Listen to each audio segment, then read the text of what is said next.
नमस्कार साथियों, स्वागत है आपका ऑनलाइन स्टडी ग्रुप में। सामान्य ज्ञान की इस विशेष श्रृंखला के अंतर्गत आज के इस पार्ट में आप लोग भारत के भूगोल का सेकंड पार्ट देखेंगे। पहला पार्ट आप लोगों ने कल कंप्लीट कर लिया है। इसमें जो टॉपिक है वो है कृषि एवं पशुपालन। इसमें 126 नंबर प्रश्न है, किस भारतीय राज्य में एशिया का सबसे लंबा द्रुत गति परीक्षण मार्ग नेट्रैक्स यानी NATRAX अनावृत हुआ है? तो आपका सही जवाब होगा मध्य प्रदेश, यानी प्रश्न संख्या 126 का सही जवाब होगा विकल्प बी सही हो जाएगा। यहाँ एक बात याद रखिएगा, ये मध्य प्रदेश के इंदौर में एशिया का सबसे लंबा और दुनिया का 5वां सबसे बड़ा द्रुत गति परीक्षण मार्ग यानी हाई स्पीड ट्रैक का उद्घाटन किया गया और ये भारी उद्योग मंत्रालय की एक परियोजना है। अब यहाँ प्रश्न उठता है कि ये इसको उद्घाटन करने का उद्देश्य क्या है? तो आपका एक लाइन में आंसर होना चाहिए कि गाड़ियों की टेस्टिंग इससे की जाएगी। ठीक है, ये आपको समझने के लिए। और दूसरी बात, अगर आपसे ये पूछा जाए कि नेट्रैक्स का फुल फॉर्म क्या है, मतलब इसको क्या कहते हैं, तो नेशनल ऑटोमोटिव टेस्ट ट्रैक्स। मैं फिर रिपीट कर रहा हूँ, नेशनल ऑटोमोटिव टेस्ट ट्रैक्स कहा जाता है। ठीक है, अगला प्रश्न देखिए। अगले प्रश्न में पूछा गया कि 1 एकड़ जमीन बराबर होती है, तो यहाँ पर आपका विकल्प डी सही हो जाएगा। यहाँ तीनों ऑप्शन सही हैं। 1 एकड़ जमीन बराबर 4840 वर्ग गज के, 1 एकड़ जमीन बराबर 10 वर्ग जरीब के और 1 एकड़ जमीन बराबर 0.40467 हेक्टेयर के बराबर होती है, यानी यहाँ पर विकल्प डी सही हो जाएगा। याद होना चाहिए आपको। अगला प्रश्न देखिए, पूछ रहा है निम्नलिखित में से किस भारतीय वैज्ञानिक ने नॉर्मन बोरलॉग के साथ सहयोग किया जिसकी परिणति भारत में हरित क्रांति के रूप में हुई? तो आपका सही जवाब हो जाएगा MS स्वामीनाथन, यानी यहाँ पर विकल्प डी सही हो जाएगा। यहाँ एक बात याद रखिएगा कि नॉर्मन बोरलॉग जो विश्व में हरित क्रांति के जनक थे, वहीं भारत में हरित क्रांति के जनक के तौर पर MS स्वामीनाथन को माना जाता है। यदि ये पूछा जाए कि भारत में हरित क्रांति की शुरुआत कब हुई, तो आपका जवाब होना चाहिए 1966-67 में। और यहाँ पर एक बात और याद रखिएगा, नॉर्मन बोरलॉग को विश्व में हरित क्रांति के लिए नोबेल का शांति पुरस्कार से सम्मानित किया गया।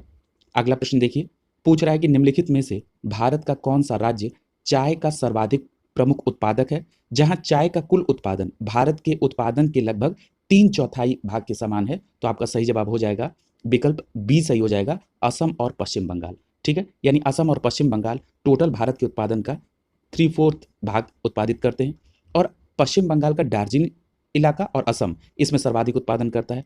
यदि हम बात करें देश का सबसे बड़ा चाय उत्पादक क्षेत्र, तो आपका सही जवाब होगा असम। यदि हम असम क्षेत्र को वैश्विक पटल पर देखें तो चीन के दक्षिण क्षेत्र के बाद विश्व में इसका दूसरा स्थान है। इतनी बात आपको याद रखनी होगी। अगला प्रश्न है, निम्नलिखित में से किन राज्यों में कॉफी का उत्पादन सबसे ज्यादा है? यह पूछ रहा है किस राज्य में कॉफी का उत्पादन सबसे ज्यादा है? तो आपका सही जवाब हो जाएगा कर्नाटक, यानी यहां पर विकल्प डी सही हो जाएगा। याद रखिएगा, कर्नाटक के बाद केरल है और उसके बाद तमिलनाडु का स्थान आता है। अगला देखिए, पूछ रहा है कि मौसम के दौरान रबी फसल की खेती होती है, यानी पूछ रहा है किस मौसम के दौरान रबी फसल की खेती होती है? तो आपका सही जवाब हो जाएगा सर्दी के मौसम के दौरान रबी की फसल की जाती है। ठीक है, यानी यहां पर विकल्प क्या सही हो जाएगा? बी विकल्प यहां पर सही हो जाएगा। याद रखिएगा, भारत में सर्दी और वसंत ऋतु में, ठीक है, रबी की फसल होती है और ये खेती नवंबर से अप्रैल के बीच में की जाती है।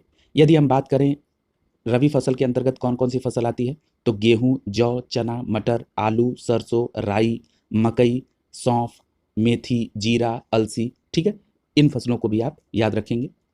अगला देखिए, इसमें मैंने कई सारी अतिरिक्त फसलों को भी आपको बताया है, तो इनको आप याद रखेंगे।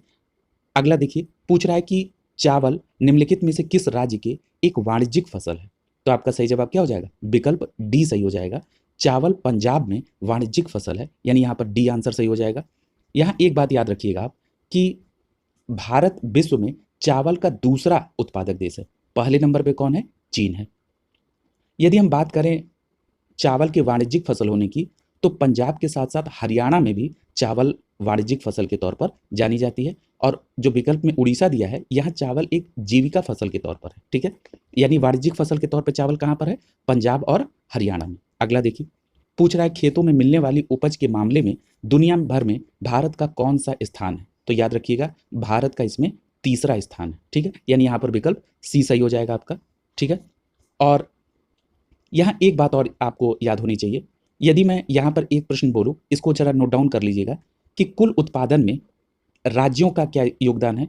तो कुल उत्पादन में खाद्यान्न में नंबर 1 पर उत्तर प्रदेश, दूसरे नंबर पर MP है और तीसरे नंबर पर पंजाब है। ठीक है, कुल खाद्यान्न उत्पादन में। अगर हम ये पूछें कि सबसे ज़्यादा क्षेत्रफल के मामले में खाद्यान्न के कौन नंबर 1 पे है, तो उत्तर प्रदेश नंबर 1 पे, ठीक है। ये भी बात याद रखेंगे। अगला देखिए, पूछ रहा है कि हरित क्रांति आंदोलन कब से कब तक चला, तो आपका सीधा जवाब होगा 1967 से 1978 तक, यानी यहाँ पर विकल्प सी सही हो जाएगा। हरित क्रांति की शुरुआत आपको पता है कि भारत में एम.एस. स्वामीनाथन साहब ने की, और ये तृतीय पंचवर्षीय योजना के उत्तरार्ध में 1966 में शुरू हुई और 1978 तक जारी रही, ठीक है। अब इसका उद्देश्य आप सभी जानते हैं कि भारत में उच्च फसल वाली किस्मों का प्रयोग को बढ़ाना, ताकि खाद्यान्न उत्पादन में भारत आत्मनिर्भर हो सके। अगला प्रश्न देखिए, कह कि बागान द्वारा प्राप्त पेय फसल निम्नलिखित में से कौन सी है, तो आपका सही जवाब क्या हो जाएगा, यहाँ विकल्प सी सही हो जाएगा। यानी पूछ रहा है कि ऐसी फसल जो बागान के तौर पर होती है और पेय फसल है, तो आपका यहाँ पे क्या जवाब सही होगा, सी सही हो जाएगा, चाय। यहाँ एक बात याद रखिएगा, चाय और कॉफ़ी ये दोनों पेय फसल है, ठीक है, और ये दोनों बागान में होती है, ठीक है, ये भी बात आप याद रखेंगे। अब यहाँ पे कुछ बातें आपको याद रखनी होगी, जैसे अगर आप वाणिज्यिक मंत्रालय की वेबसाइट पर देखेंगे तो चाय, कॉफ़ी और रबर ये तीनों बागान फसलें। अब यहाँ पर पेय की बात नहीं हो रही, पेय की तो बात हो गई चाय और कॉफ़ी, यहाँ पे बागानी फसलें की बात हो रही हैं। अगर आप वाणिज्यिक मंत्रालय की वेबसाइट पर देखेंगे तो चाय, कॉफ़ी और रबर ये तीनों बागानी फसलें हैं। और यदि आप कृषि मंत्रालय की वेबसाइट पर देखेंगे तो नोट डाउन कर लीजिएगा, नारियल, सुपारी, ताड़, काकोका, काजू ये सभी जो हैं बागानी फसलें हैं, ठीक है। यानी बागानी फसलों का अगर कभी आपसे ऑप्शन निकालने के लिए आए तो आप इन दोनों जगह की वेबसाइट में जो नाम दिए गए हैं इनको याद रखेंगे, ठीक है। इसलिए मैं कह रहा हूं कि आप लोग एक पेन और कॉपी लेके रहें, ताकि जो भी अतिरिक्त फैक्ट्स हैं आप लिख सकते हैं। अगला देखिए, निम्नलिखित में से कौन सा आधारित संरचना कारक यानी इंफ्रास्ट्रक्चरल फैक्टर्स कृषि विकास से संबंधित नहीं है, ठीक है। तो यहां पर चलिए विकल्प में देखते हैं। यहां आप देख रहे हैं कि डी ऑप्शन में खनन दिया है। खनन का संबंध जो है ये कृषि के संदर्भ में, आप यहां पर कृषि विकास को लेके ये कोई आधारित संरचना कारक नहीं है, ठीक है। और बाकी आप सिंचाई, बीमा या सड़क की उपलब्धता, इसका संबंध सीधे कृषि विकास से है, ठीक है। यानी यहां पर आपका विकल्प डी सही हो जाएगा। अगला देखिए, पूछ रहा है कि व्यावसायिक उपयोग के लिए सब्जियां, फूल और फल उगाने की क्रिया के लिए निम्नलिखित में से किस शब्द का उपयोग किया जाता है, तो आपका यहां पर सही जवाब क्या हो जाएगा, हार्टिकल्चर, ठीक है। यानी यहां पर विकल्प ए सही हो जाएगा।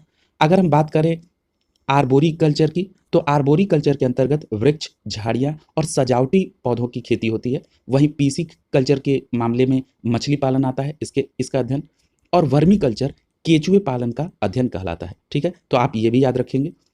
अगला प्रश्न देखिए, पूछ रहा है कि पर्यावरणीय खेती यानी इको वार्मिंग को किस नाम से जाना जाता है, तो आपका सही जवाब क्या हो जाएगा, ऑर्गेनिक फार्मिंग यानी जैविक खेती। विकल्प आपका डी सही हो जाएगा यहाँ पे। अगला देखिए, यानी कि जो जैविक खेती होती है, इको फार्मिंग, ये एनवायरनमेंट के लिए यानी एनवायरनमेंट फ्रेंडली होती है, इसको पर्यावरणीय खेती के नाम से भी जाना जाता है।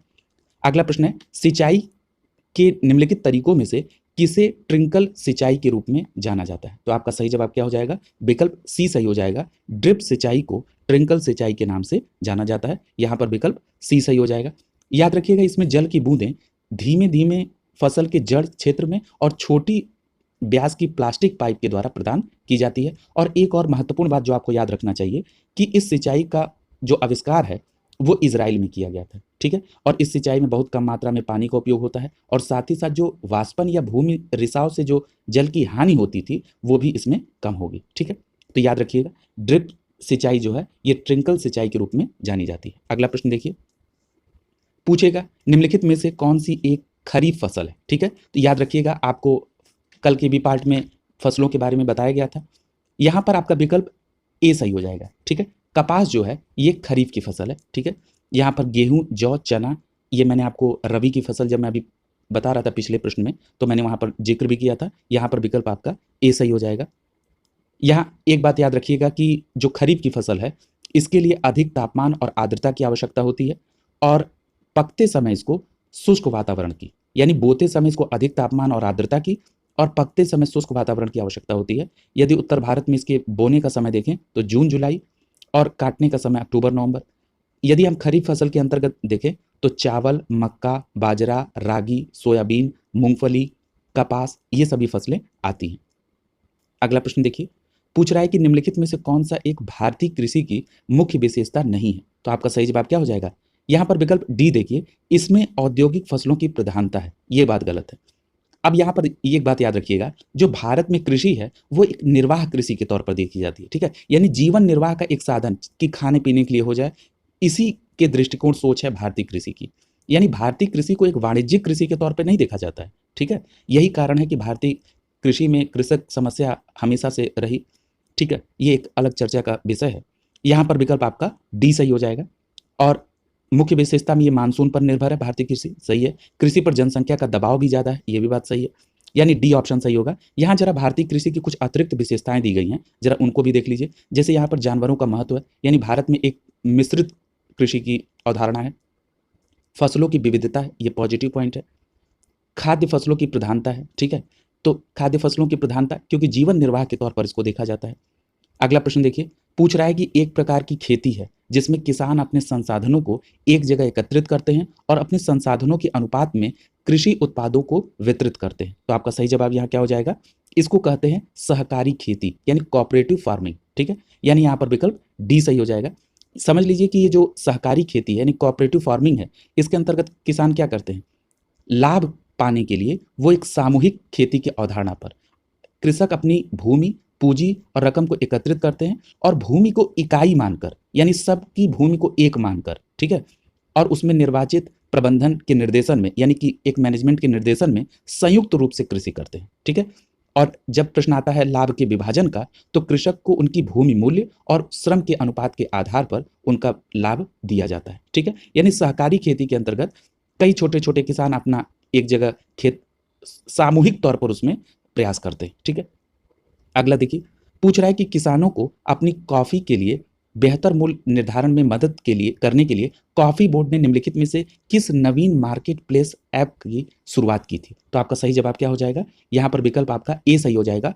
Coffee blockchain market place app है, ये क्या है, कॉफी ब्लॉकचेन, ठीक है, यहाँ पर विकल्प आपका ए सही हो जाएगा। याद रखिएगा, इसका उद्देश्य क्या है कि बिचौलियों को हटाकर जो किसान है, जो मेन उत्पादक है, उनको बेहतर मूल्य दिलवाया जा सके। अगला प्रश्न है, खेती का वह रूप जिसमें किसान और किसान के परिवार के निर्वाह के लिए सभी फसलें उगाई जाती हैं और या पशुपालन किए जाते हैं, उसे पारंपरिक रूप से किस नाम से जाना जाता है। अभी इसकी हम लोग चर्चा कर रहे थे, इसी को कहते हैं जीविका खेती, ठीक है। क्या कहते हैं, जीविका खेती, ठीक है। यानी कि जीविका खेती में क्या होता है, यहाँ पर विकल्प ए सही हो जाएगा। ये एक प्रकार की कृषि है जिसमें कृषक खाद्यान्न कृषक के तौर पर रहता है, वो अपने परिवार के भरण पोषण के लिए इस प्रकार की खेती करता है, यानी विकल्प यहाँ पर ए सही हो जाएगा। अगला कह रहा है निम्नलिखित में से कौन सा एक खाद्य रोपण फसल नहीं है, ठीक है। अब यहाँ पर दो बातें देखिएगा, एक तो रोपण फसल, ठीक, और उसके आगे एक शब्द का प्रयोग है खाद्य रोपण फसल, ठीक है। तो यहाँ खाद्य रोपण फसल कौन नहीं है, सी ऑप्शन रबड़, ठीक है। रबर जो है ये रोपण फसल तो है लेकिन खाद्य रोपण फसल नहीं है, क्योंकि ये खाने वाली नहीं चीज है। यहाँ पर विकल्प सी सही हो जाएगा। थोड़ा सा इस प्रश्न को बहुत गंभीरता से पढ़िएगा। यहाँ पर रोपण कृषि को जरा समझिए। रोपण कृषि जो होती है इसके अंतर्गत बड़े बागानों में केवल एक ही फसल उगाई जाती है और रोपण कृषि की जो प्रमुख विशेषता ये है कि इसमें गेहूं या चावल की भांति बीज को बोकर पैदा नहीं किया जाता है, बल्कि उसका रोपण किया जाता है। और अगर हम रोपण कृषि का उदाहरण की बात करें तो इसमें चाय, कहवा, रबड़, नारियल, कोक, ये सभी फसलें आती हैं, ठीक है, जिसकी मैंने अभी पूर्व में आपसे चर्चा भी की थी। अगला देखिए, पूछ रहा है कि भारत में प्रमुख सुपारी उत्पादक राज्य कौन सा है। तो आपका सही जवाब क्या हो जाएगा, यहाँ पर विकल्प डी सही हो जाएगा। कर्नाटक प्रमुख सुपारी उत्पादक राज्य है, यानी डी ऑप्शन सही होगा। याद रखिएगा, दूसरे नंबर पर केरल है और तीसरे नंबर पर असम है, ठीक है। और यदि हम बात करें कि कर्नाटक में ही अभी हाल ही में सिरसी सुपारी को जीआई टैग दिया गया, यदि पूछा जाए सिरसी सुपारी को कहाँ जीआई टैग दिया गया, तो कर्नाटक में। और यहाँ एक प्रश्न और अलग से बन रहा है कि भारत का पहला जीआई टैग कौन सा है, तो ये दार्जिलिंग की चाय को 2004-05 में ये भारत का पहला जीआई टैग है, ठीक है। अगला देखिए, पूछ रहा है निम्नलिखित में से कौन सा देश नींबू का सबसे बड़ा उत्पादक है। तो आपका सही जवाब क्या हो जाएगा, यहाँ पर विकल्प सी सही हो जाएगा। नींबू का सबसे बड़ा उत्पादक देश कौन है, ये है भारत, ठीक है, यानी सी ऑप्शन यहाँ पर सही हो जाएगा। अगला प्रश्न देखिए, पूछ रहा है कि निम्न राज्यों में काजू का मुख्य उत्पादक है। तो काजू का मुख्य उत्पादक देश राज्य कौन सा है, तो आपका सही जवाब क्या हो जाएगा, महाराष्ट्र, यानी यहाँ पर विकल्प बी सही हो जाएगा, ठीक है। प्याज के भी मामले में महाराष्ट्र नंबर 1 पर है। तो यहाँ काजू में नंबर 1 पे महाराष्ट्र है, दूसरे नंबर पे आंध्र प्रदेश है और तीसरे नंबर पे उड़ीसा है। टॉप 3 राज्यों के नाम आपको याद होने चाहिए काजू के मामले में। नंबर 1 पे महाराष्ट्र। अगला देखिए, पूछ रहा है कि खरीफ की फसल के लिए किस तरह के मौसम की आवश्यकता होती है। ठीक है, तो आपका सही जवाब क्या हो जाएगा, यहाँ पर विकल्प ए सही हो जाएगा, गर्म और नम। ठीक है, इस प्रकार की मौसम खरीफ की फसल के लिए आवश्यक है, यानी यहाँ पर विकल्प ए सही हो जाएगा। खरीफ की फसल जो है ये जुलाई से अक्टूबर के समय में होती है। ठीक है, और अगर हम खरीफ की फसल का उदाहरण देखें तो चावल, मक्का, बाजरा, रागी, सोयाबीन, मूंगफली और कपास है। ठीक है, यहाँ पर विकल्प ए सही हो जाएगा। अगला है आम की हिमसागर किस्म किस राज्य से संबंधित है। तो यहाँ पर पहले 2 बात आपको याद होगी। एक बात कि हिमसागर का संबंध किस फल से है, आम से, और दूसरी बात ये जो हिमसागर आम है ये किस राज्य से संबंधित है, तो पश्चिम बंगाल। यहाँ पर विकल्प बी सही हो जाएगा आपका। याद रखिएगा, पश्चिम बंगाल और बांग्लादेश में राजशाही क्षेत्र में ये पाया जाता है। कौन, हिमसागर आम। ठीक है, अगला देखिए, पूछ रहा है कि सूर्यमुखी की खेती के लिए किस प्रकार की मिट्टी अच्छी होती है। तो आपका सही जवाब क्या हो जाएगा, यहाँ पर विकल्प ए सही हो जाएगा, रेंगुर मिट्टी सूरजमुखी के लिए अच्छी होती है। विकल्प ए आपका आंसर हो जाएगा। याद रखिएगा, सूर्यमुखी के लिए 15 से 25 डिग्री सेल्सियस तापमान और 50 सेंटीमीटर से कम वर्षा हो चाहिए। और यहाँ पर एक बात और याद रखिएगा कि यदि पूछा जाए कि सूरजमुखी का उत्पादक राज्य कौन कौन से हैं, तो नंबर 1 पे कर्नाटक, दूसरे नंबर पे उड़ीसा और तीसरे नंबर पे हरियाणा है। यदि मैं विश्व में सूरजमुखी की बात करूं तो इसको नोट डाउन कर लीजिएगा, नंबर 1 पे यूक्रेन है और दूसरे नंबर पे रूस है, जहां पर इस समय आपस में युद्ध चल रहा है। ये सूरजमुखी के विश्व में टॉप 2 उत्पादक राज्य देश की बात कर रहा हूं, यूक्रेन नंबर 1 पे और दूसरे पे रूस है। अगला देखिए, पूछ रहा है कि हिमाचल प्रदेश आम की कौन से किस्म की पैदावार के लिए प्रसिद्ध है। तो आपका यहाँ पर विकल्प सी सही हो जाएगा, चौसा। यानी चौसा जो है ये आम हिमाचल प्रदेश में भी होता है। हिमाचल प्रदेश में आम की 4 पैदावार होती है। एक होती है मालदा, जिसको आप बॉम्बे ग्रीन के नाम से जानते हैं, दूसरा है दशहरी, तीसरा है लंगड़ा और चौथा है चौसा। इसमें महत्वपूर्ण है मालदा, जिसको बॉम्बे ग्रीन के नाम से आप जानते हैं। अगला प्रश्न है, भारत में दुनिया में कौन से नंबर का सबसे बड़ा फल उत्पादक है। यानी अगर मैं प्रश्न को आपको इलेबोरेट कर दूं कि पूछ रहा है कि फल उत्पादन में भारत का विश्व में कौन सा स्थान है, तो आपका सही जवाब हो जाएगा दूसरा स्थान है, यानी यहाँ पर विकल्प आपका ए सही हो जाएगा। याद रखिएगा, पहले स्थान पर चीन है, ठीक है, दूसरे स्थान पर भारत है और तीसरे स्थान पर ब्राजील कर लीजिएगा यहाँ पर। ठीक है, पहले स्थान पर चीन है, दूसरे स्थान पर भारत है और तीसरे स्थान पे ब्राजील है। यदि हम सब्जी के बारे में बात करें तो सब्जी के भी उत्पादन में विश्व में नंबर 1 पर चीन है और दूसरे नंबर पे भारत है। ठीक है, याद रखिएगा इस फैक्ट को। अगला देखिए, पूछ रहा है कि 2017-18 में विश्व में फल उत्पादन में भारत का कौन सा स्थान है। तो आपका सही जवाब क्या हो जाएगा, अभी आपने ऊपर के ही प्रश्न में पढ़ा है, भारत का इसमें दूसरा स्थान है, पहले स्थान पर चीन है। ठीक है, यानी यहाँ पर अगर आपको एक समझना हो तो फल और सब्जी दोनों के उत्पादन में पहले नंबर पे चीन है और दूसरे पे भारत है। अगला प्रश्न देखिए, मैं इसको करंट डेटा से अपडेट करके ये बात बता रहा हूँ आपको।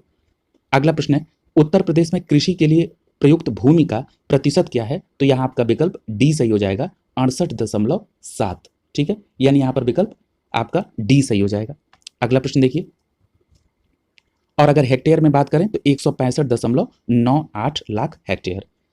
अगला प्रश्न कह रहा है कि हाल ही में निम्नलिखित में से किसको त्रिपुरा का राज्यफल घोषित किया गया। तो आपका सही जवाब हो जाएगा क्वीन अनानास को, यानी आपका विकल्प ए सही हो जाएगा। क्वीन अनानास को त्रिपुरा का राज्यफल राष्ट्रपति महोदय द्वारा इसको घोषित किया गया। ठीक है, अगला प्रश्न देखिए, पूछ रहा है कि मृदा स्वास्थ्य कार्ड, यानी जिसको शॉर्ट फॉर्म में SHC कहते हैं, इससे भारत के किसानों को उनकी खेती में मिट्टी के कितने मापदंडों की जानकारी मिलेगी। तो आपका सही जवाब हो जाएगा 12 मापदंडों की जानकारी मिलेगी, यानी आपका विकल्प बी सही हो जाएगा। और उसके बाद ये पता चलेगा कि आपको अपनी कृषि में किस प्रकार के उर्वरक की आवश्यकता है। अगला देखिए, पूछ रहा है कि निम्नलिखित में से किसको छोड़कर सभी खरीफ की फसल है, यानी इन 4 विकल्प में एक ऐसी कोई फसल है जो खरीफ की फसल के अंतर्गत नहीं आती है। आपका विकल्प यहाँ पर डी सही हो जाएगा, गेहूं। ठीक है, अब इसको कई बार हम लोगों ने कर लिया है, आपने पढ़ा है कि खरीफ की फसल वर्षा ऋतु के दौरान, यानी कि जो वर्तमान समय चल रहा है इस समय खरीफ की फसल का ही है। जून से जुलाई के समय में बोया जाता है, सितंबर अक्टूबर के समय में काटा जाता है। इसके अंतर्गत मक्का, बाजरा, कपास, जूट, मूंगफली, सोयाबीन, धान ये सब आते हैं। ठीक है, और बाकी आपने रबी की फसल को अभी पढ़ाई है, मैं बार बार एक ही चीज़ को रिपीट नहीं करूंगा ताकि समय बचे और दूसरी जगह उसका सदुपयोग हो। अगला प्रश्न कह रहा है कि वैश्विक कपास उत्पादन में भारत का हिस्सा कितने से अधिक है। ठीक है, यानी पूछ रहा है कि कपास के उत्पादन में भारत का हिस्सा कितने से अधिक है। तो आपका सही जवाब हो जाएगा विकल्प ए 1/3 से। ठीक है, यानी यहां पर ए विकल्प सही हो जाएगा। याद रखिएगा कपास जो है ये भारत की प्रमुख वाणिज्यिक फसल में से एक है। ठीक है, यानी आपको एक बात ये भी पता चल गई कि अगर आपको कभी वाणिज्यिक फसल में चुनना हो तो आप कपास वाणिज्यिक फसल है। ठीक है, दूसरी बात कि भारत कपास का दूसरा सबसे बड़ा उत्पादक है। ठीक है, और यदि बात की जाए कपास के उपभोक्ता की, ठीक है, तो उपभोक्ता के मामले में सबसे बड़ा देश है भारत। यदि हम कपास बीज की यही बात कर लें तो कपास बीज में नंबर 1 पे चीन है, दूसरे पे भारत है और तीसरे पे यूएसए। ठीक है, अब जरा इसको अतिरिक्त डेटा है ये नोट कर लीजिएगा। अब एक फैक्ट जो कपास के उत्पादन राज्यों से है, इसमें महाराष्ट्र नंबर 1 पर है, दूसरे नंबर पर गुजरात है और तीसरे पे तेलंगाना है। ठीक है, ये नया अपडेटेड डेटा भी है। अगला देखिए, पूछ रहा है निम्नलिखित में से मिश्रित खेती की प्रमुख विशेषता है। तो आपका सही जवाब क्या हो जाएगा, पशुपालन फसल उत्पादन एक साथ, यानी कि पशुपालन भी हो और फसल उत्पादन दोनों एक साथ की जाएंगी तो इसको मिश्रित खेती कहते हैं। यहाँ विकल्प सी सही हो जाएगा। याद रखिएगा इसमें फसल के साथ साथ मुर्गी पालन, डेयरी फार्मिंग, मधुमक्खी पालन, इसी को कहा जाता है मिश्रित खेती। अगला देखिए, पूछ रहा है कि भारत के किस राज्य में गेहूं का सर्वाधिक उत्पादन होता है। तो आपका सही जवाब हो जाएगा विकल्प ए सही हो जाएगा, उत्तर प्रदेश। ठीक है, यहाँ एक बात याद रखिएगा कि गेहूं के उत्पादन में उत्तर प्रदेश नंबर 1 पर है, दूसरे पे मध्य प्रदेश है और तीसरे पे पंजाब है। ठीक है, और प्रति हेक्टेयर गेहूं उत्पादन में पंजाब नंबर 1 पे। ठीक है, जरा अगर हम गेहूं के वैश्विक उत्पादन पर देखें तो चीन नंबर 1 पर है, भारत दूसरे नंबर पे और तीसरे नंबर पे रूस है। इस डेटा को भी आप नोट कर लीजिएगा। अगला देखिए, पूछ रहा है निम्नलिखित में से कौन सा प्रकार उस कृषि प्रणाली को दर्शाता है जिसमें एक फसल लंबे चौड़े क्षेत्र में उगाई जाती है। तो आपका सही जवाब क्या हो जाएगा, उसको कहते हैं रोपण कृषि। ठीक है, रोपण कृषि के बारे में अभी हमने आपको पूर्व में अच्छे से एलैबोरेट किया था। यहाँ विकल्प बी सही हो जाएगा आपका। ठीक है, और इसके अंतर्गत क्या क्या आ जाएगा, चाय, कपास, गन्ना, कॉफी, कोको। ठीक है, तो ये आपको क्लियर हो गया। अगला प्रश्न देखिए, पूछ रहा है कि इनमें से कौन सी रबी की फसल है। ठीक है, तो आपका सही जवाब क्या हो जाएगा, विकल्प बी। हमने आपको बताया था गेहूं, जौ, चना, मटर, आलू, सरसों, राई, यानी यहां पर विकल्प बी जो है ये रबी की फसल होगी। अगला देखिए, यहां आपको कई बार बताया गया कि रबी जो है इसकी खाद्य फसल गेहूं, जौ, दलहन में मटर और चना, तिलहन में सरसों आता है। और ये कब होता है ये आपको पता है। कह रहा है कि अगला प्रश्न है, भारत में सोयाबीन किसानों की मदद के लिए ई चौपाल, जिसमें आमतौर पर सोया चौपाल प्रोग्राम कहा जाता है, किसके द्वारा की गई पहल है। तो आपका सही जवाब क्या हो जाएगा, आईटीसी, यानी यहां पर विकल्प डी सही हो जाएगा। आईटीसी की पहल है सोया चौपाल प्रोग्राम। ठीक है, अगला देखिए, और इसका उद्देश्य क्या है कि कृषि व्यवसाय को विश्व स्तर पर फसल उत्पादन में लाना। अगला है, भारत में गेहूं की औसत पैदावार क्या है। तो आपका सही जवाब क्या हो जाएगा, विकल्प डी सही हो जाएगा। 2000 किलोग्राम प्रति हेक्टेयर से अधिक भारत में गेहूं की औसत पैदावार है, डी विकल्प यहां पर। यहां अगर बात करें गेहूं के उत्पादन राज्यों की, तो गेहूं के उत्पादन में नंबर 1 पर उत्तर प्रदेश, दूसरे पे मध्य प्रदेश और तीसरे पे पंजाब है। यहां पर गेहूं उत्पादन राज्यों का जो क्रम है इसको अपडेट कर लीजिएगा। उत्तर प्रदेश, मध्य प्रदेश और पंजाब, जो अभी आपने पिछले प्रश्न के एक्सप्लेनेशन में देखा था वो डेटा सही है। और मैंने आपको वैश्विक पटल पे बताया था नंबर 1 पे चीन है, दूसरे पे भारत है और तीसरे पे रूस है। ठीक है, और गेहूं को हरित क्रांति में सबसे ज्यादा लाभ मिला था। अगला प्रश्न पूछ रहा है कि घास जैसे सभी प्रकार के पौधे जिनमें माड़ीदार खाद्य बीज होते हैं कहलाते हैं। तो आपका क्या सही जवाब होगा, अनाज, यानी आप विकल्प बी सही हो जाएगा आपका। याद रखिएगा इसके अंतर्गत गेहूं, चावल, मक्का और ज्वार आते हैं। ठीक है, अगला देखिए, पूछ रहा है कि भारत में निम्नलिखित में से किस क्षेत्र में धान की फसल के 3 मौसम पाए जाते हैं। तो आपका सही जवाब क्या हो जाएगा, यहां पर विकल्प बी सही हो जाएगा, ब्रह्मपुत्र घाटी। याद रखिएगा ब्रह्मपुत्र घाटी में एक वर्ष में धान की 3 फसलें उगाई जाती हैं। अगर हम इन ब्रह्मपुत्र घाटी के आने वाले राज्य की बात करें तो अरुणाचल प्रदेश, असम, नागालैंड, मेघालय, पश्चिम बंगाल। ठीक है, और याद रखिएगा ये बंगाल की खाड़ी से आने वाली जो दक्षिण पश्चिमी मानसून है इससे अधिक मात्रा में यहाँ पर वर्षा होती है। और असम, पश्चिम बंगाल और उड़ीसा जैसे राज्यों में एक वर्ष में 3 फसल होती है। कहाँ कहाँ, असम, पश्चिम बंगाल और उड़ीसा में। ठीक है, तो इन बातों को भी आप याद रखेंगे। अगला प्रश्न देखिए, पूछ रहा है कि विश्व में चावल उत्पादन में भारत का कौन सा स्थान है। ठीक है, तो चावल उत्पादन में भारत का कौन सा स्थान है? तो आपका विकल्प बी सही हो जाएगा यहाँ पे, ठीक है। यानी चावल उत्पादन में विश्व में भारत का स्थान दूसरा है। तो नंबर 1 पे कौन है? नंबर 1 पर चीन है और तीसरे नंबर पे इंडोनेशिया है। यानी नंबर 1 पे चीन, दूसरे पे भारत और तीसरे पे इंडोनेशिया। यानी प्रश्न संख्या 168 का सही जवाब होगा विकल्प बी सही हो जाएगा, ठीक है। इसको नोट कर लीजिएगा जो मैंने बताया, चीन, भारत, इंडोनेशिया। यदि हम यहाँ पर बात करें राज्यों की, तो नंबर 1 पर पश्चिम बंगाल, दूसरे पे उत्तर प्रदेश और तीसरे पे पंजाब होगा, ठीक है। अगर भारत के खाद्यान्न के अंतर्गत कुल क्षेत्र में अगर बात करें तो 1/3 से अधिक भाग पर चावल की खेती की जाती है, ठीक है। अगला देखिए, और गेहूं उत्पादन में अभी आपने जाना कि भारत का द्वितीय स्थान है, पहले नंबर पे चीन है। कह रहा है कि निम्नलिखित में से किस फसल में उत्तर प्रदेश भारत में सबसे बड़ा उत्पादक नहीं है? तो आपका सही जवाब क्या हो जाएगा? चावल। यानी विकल्प आपका बी सही हो जाएगा, ठीक है। क्योंकि चावल में नंबर 1 पर कौन है? पश्चिम बंगाल, और दूसरे नंबर पे उत्तर प्रदेश है, ठीक है। यहाँ एक बात और याद रखिएगा, यहाँ गेहूं उत्पादन की बात अभी आपने कर ली कि गेहूं उत्पादन में उत्तर प्रदेश नंबर 1 पर है, दूसरे पे मध्य प्रदेश है, तीसरे पे पंजाब है। इसी प्रकार चावल की भी बात हो गई कि पश्चिम बंगाल नंबर 1 पे, दूसरे नंबर पे उत्तर प्रदेश है, तीसरे पे पंजाब है। गन्ने की बात कर लें तो उत्तर प्रदेश नंबर 1 पर है, दूसरे पे महाराष्ट्र है और तीसरे पे कर्नाटक है। ये जो उत्तर प्रदेश, महाराष्ट्र और कर्नाटक का जो मैं 3 क्रम बता रहा हूं, ये गन्ने के साथ साथ चीनी उत्पादन का भी यही क्रम है, याद रखिएगा। अगला है आलू उत्पादन। आलू उत्पादन में उत्तर प्रदेश नंबर 1 पे है, दूसरे पे पश्चिम बंगाल है और तीसरे पे बिहार, ठीक है। तो जो भी मैं आपको डेटा ऐड ऑन कर रहा हूं, इसको आप चाहें तो एक पेज पर नोट डाउन कर लें, और यदि आप लोग कहेंगे तो कृषि से संबंधित कुछ नवीन जो आंकड़े हैं उसका अलग से एक वीडियो बना के दे दिया जाएगा। अगला प्रश्न है कि 1 एकड़ में कितने वर्ग गज होते हैं? तो आपका सही जवाब हो जाएगा 4840 वर्ग गज होते हैं। यहाँ पर विकल्प ए सही हो जाएगा। ये प्रश्न एक बार और आ चुका है इस प्रकार का।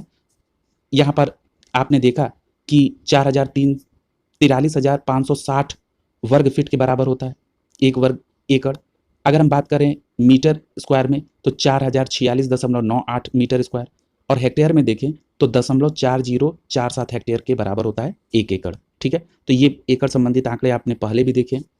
अगला है कि सर्दियों में उगाई जाने वाली फसलें जिनकी वसंत में कटाई की जाती है, इन फसलों को क्या कहते हैं? तो अभी आपने पढ़ा है, इसको रबी की फसल कहा जाता है। यानी विकल्प यहाँ पर ए सही हो जाएगा आपका। अगला देखिए, पूछ रहा है कि कपास में स्टेम का उपयोग निम्नलिखित में से किसके प्रबंधन के लिए किया जाता है? तो आपका सही जवाब हो जाएगा जो चूसक कीट है उसके प्रबंधन के लिए कपास में स्टेम का प्रयोग किया जाता है। यहाँ पर विकल्प सी सही हो जाएगा। याद रखिएगा, इसमें जो वास्तविक तौर पर वीटी जीव होता है और प्रोटीन जो विष प्रोटीन होता है ये निष्क्रिय रूप तौर पर इसमें होता है, और इसके परिणाम स्वरूप कीट की मृत्यु हो जाती है, ठीक है। तो यहाँ पर विकल्प सी सही हो जाएगा आपका। अगला देखिए, अगला प्रश्न पूछ रहा है कि तंबाकू की प्रति हेक्टेयर बीज दर क्या होती है? तो आपका सही जवाब क्या हो जाएगा? तंबाकू की जो प्रति हेक्टेयर बीज दर होती है ये क्या होती है? 3 से 5 केजी, ठीक है। यानी यहाँ पर विकल्प सी सही हो जाएगा आपका, 3 से 5 केजी। और याद रखिएगा, गर्म के मौसम में, जब गर्मी का मौसम हो तो 4 से 5 किलोग्राम प्रति हेक्टेयर उच्च बीज की सिफारिश होनी चाहिए, ठीक है। तो ये दोनों बातें आप याद रखेंगे। अगला प्रश्न पूछ रहा है एपीडा, APEDA का विस्तृत स्वरूप क्या है, ठीक है। तो यहाँ पर एपीडा का फुल फॉर्म होता है agriculture processed food product export development authority. यानी अगर इसको हिंदी में बोले तो कृषि एवं प्रसंस्कृत खाद्य उत्पादक निर्यात विकास प्राधिकरण। यानी आपका विकल्प डी सही हो जाएगा यहाँ पर, ठीक है। अगर हम बात करें इसकी स्थापना की तो 13 फरवरी 1986 को भारत सरकार द्वारा जो दिसंबर 1985 में संसद द्वारा कृषि एवं प्रसंस्कृत खाद्य उत्पादों के निर्यात विकास प्राधिकरण अधिनियम पारित किया गया था, इसके तहत इसकी स्थापना की गई, ठीक है। तो याद रखेंगे। अगला प्रश्न है किसानों को लाभ पहुंचाने के लिए कृषि उपज के सहकारी विपणन को बढ़ावा देने के उद्देश्य से निम्नलिखित में से किसको स्थापित किया गया? तो आपका सही जवाब हो जाएगा नेफेड को, यानी NAFED, ठीक है। यानी यहाँ पर विकल्प ए सही हो जाएगा आपका। याद रखिएगा, नेफेड के अगर फुल फॉर्म की बात करें तो national agriculture cooperative marketing federation of India, ठीक है। अगर इसकी स्थापना की बात करें तो 2 अक्टूबर 1958 को की गई, और उद्देश्य क्या था कि किसानों को लाभ पहुंचाने के लिए कृषि उपज के सहकारी विपणन को बढ़ावा देना, ठीक है। अगला देखिए, और इसमें क्या होता है, नेफेड में मल्टी स्टेट, मैंने कई सारे स्टेटों में जो सहकारी समितियां होती हैं इसमें पंजीकृत होती है, ठीक है। अगला देखिए, खनिज संसाधन और उद्योग से संबंधित प्रश्न है। पहला प्रश्न है इसमें भिलाई इस्पात संयंत्र के लौह अयस्क का स्रोत है, ठीक है। यानी कह रहा है कि जो भिलाई इस्पात संयंत्र है, ठीक है, इसमें लौह अयस्क कहाँ से आता है? तो आपका सही जवाब होगा दल्ली राजहरा, यानी यहाँ पर विकल्प ए सही हो जाएगा आपका। याद रखिएगा ये जो दल्ली राजहरा है, ठीक है, ये कहाँ पर है? छत्तीसगढ़ में, ठीक है। ये छत्तीसगढ़ के बालोद जिले में स्थित है, ठीक है। और भिलाई संयंत्र की जो स्थापना है ये किसके सहयोग से? तो रूस के सहयोग से छत्तीसगढ़ राज्य में की गई। जो विकल्प में कोरबा दिया है ये एक कोयला खान है जो कि छत्तीसगढ़ के कोरबा जिले में स्थित है, याद रखेंगे इस बात को। अगला प्रश्न देखिए, पूछ रहा है कि राजस्थान में खेतड़ी परियोजना किसके उत्पादन के लिए प्रसिद्ध है? तो आपका सही जवाब क्या हो जाएगा? खेतड़ी राजस्थान में तांबा के लिए प्रसिद्ध है, यानी आपका विकल्प क्या सही हो जाएगा? विकल्प यहाँ पर सी सही हो जाएगा, ठीक है। अगला प्रश्न देखिए, यहाँ एक बात और याद रखिएगा, ये जो राजस्थान में खेतड़ी परियोजना है ये तांबा से संबंधित है और ये स्थल जो है वो राजस्थान के झुंझुनू जिले में स्थित है। और खेतड़ी नगर का निर्माण जो है ये भारत सरकार की सार्वजनिक क्षेत्र की कंपनी हिंदुस्तान कॉपर लिमिटेड ने किया था, ठीक है। तो ये दोनों बातें याद रखिएगा कि राजस्थान के झुंझुनू में खेतड़ी परियोजना ये हिंदुस्तान कॉपर लिमिटेड द्वारा की गई, इसके नगर की स्थापना। अगला करा है कि निम्नलिखित में से कौन सा उद्योग टेलीविजन, कंप्यूटर आदि का निर्माण करता है? तो आपका सही जवाब हो जाएगा इलेक्ट्रॉनिक्स उद्योग, ठीक है, यानी यहाँ पर विकल्प डी सही हो जाएगा आपका। अगला प्रश्न है, पूछ रहा है कि निम्न श्रेणी का भूरा कोयला कहा जाता है। पूछ रहा है कि किसे भूरा कोयला कहते हैं? तो आपका सही जवाब हो जाएगा लिग्नाइट, यानी यहाँ पर विकल्प बी सही हो जाएगा आपका। यहाँ पर एक बात याद रखिएगा, जरा कुछ बातें यहाँ महत्वपूर्ण है, कोयला काफी परीक्षा के दृष्टिकोण से महत्वपूर्ण टॉपिक है। ये जो कोयला होता है ये कार्बन और हाइड्रोकार्बन की इसमें मात्रा होती है, ठीक है। और कोयला गैर नवीकरणीय ऊर्जा का स्रोत है, यानी ये नवीकरणीय ऊर्जा नहीं है, गैर नवीकरणीय ऊर्जा का स्रोत है। और याद रखिएगा कोयले की 4 प्रकारें होती हैं, एंथ्रेसाइट, बिटुमिनस, पीट और लिग्नाइट। जो एंथ्रेसाइट होता है ये कोयले की सबसे अच्छी किस्म मानी जाती है। इसमें कार्बन की उपलब्धता अच्छे मात्रा में होने के कारण ये कोयला अच्छा होता है, ठीक है। अब ये बातें तो आप जानते हैं और पूर्व में कोयले का जो ये चारों वर्गीकरण है इसको अच्छे से डिस्कस भी किया गया है। अब यहाँ पर मैं कुछ अतिरिक्त डेटा आपको बताना चाहता हूँ, नोट डाउन करिए। कोयले के उत्पादन के टॉप 3 स्टेट के नाम। कोयले के उत्पादन में नंबर 1 पर छत्तीसगढ़ है, दूसरे पे उड़ीसा है और तीसरे पे झारखंड है। यदि हम बात करें कोयले के भंडारण वाले राज्यों की तो नंबर 1 पे झारखंड, दूसरे पे उड़ीसा है और तीसरे पे छत्तीसगढ़ है, ठीक। ये तो भारत के संदर्भ में उत्पादन और भंडारण हो गया। यदि हम वैश्विक पटल पर देखें कोयले की स्थिति को तो नंबर 1 पर उत्पादन में नंबर 1 पर चीन है, दूसरे नंबर पे भारत है और तीसरे पे यूएसए है। और कोयले के अगर भंडारण की बात करें तो नंबर 1 पर यूएसए है, दूसरे नंबर पे रूस है और तीसरे नंबर पे चीन है। और भंडारण में भारत का स्थान 5वां है, ठीक है। ये बातें आप याद रखेंगे, कोयले से संदर्भ में ये प्रश्न कई पूछे गए हैं इस बार आयोग में। अगला पूछ रहा है कि लौह अयस्क महत्वपूर्ण खदान कुंद्रेमुख कहाँ पर है? तो आपका सही जवाब क्या हो जाएगा? कर्नाटक में, यहाँ विकल्प डी सही हो जाएगा आपका, ठीक है। ये जो कुंद्रेमुख खदान है ये लौह अयस्क की है और ये कर्नाटक राज्य में है। और ये जो कुंद्रेमुख यानी कि Kudremukh iron ore company limited, इसके गठन की बात करेंगे KIOCL की, तो इसका गठन 2 अप्रैल 1976 को कर्नाटक इस्पात के अंतर्गत हुआ। और यहाँ पर भारत में निम्न श्रेणी की लौह अयस्क की खनन स्थापित किए गए हैं। अगला प्रश्न देखिए, अगले प्रश्न में पूछा गया है कि किस वर्ष भारत के कोलकाता के पास हुगली नदी पर रिसरा में पहली जूट मिल स्थापित की गई? तो आपका सही जवाब हो जाएगा 1855, यानी विकल्प बी सही हो जाएगा।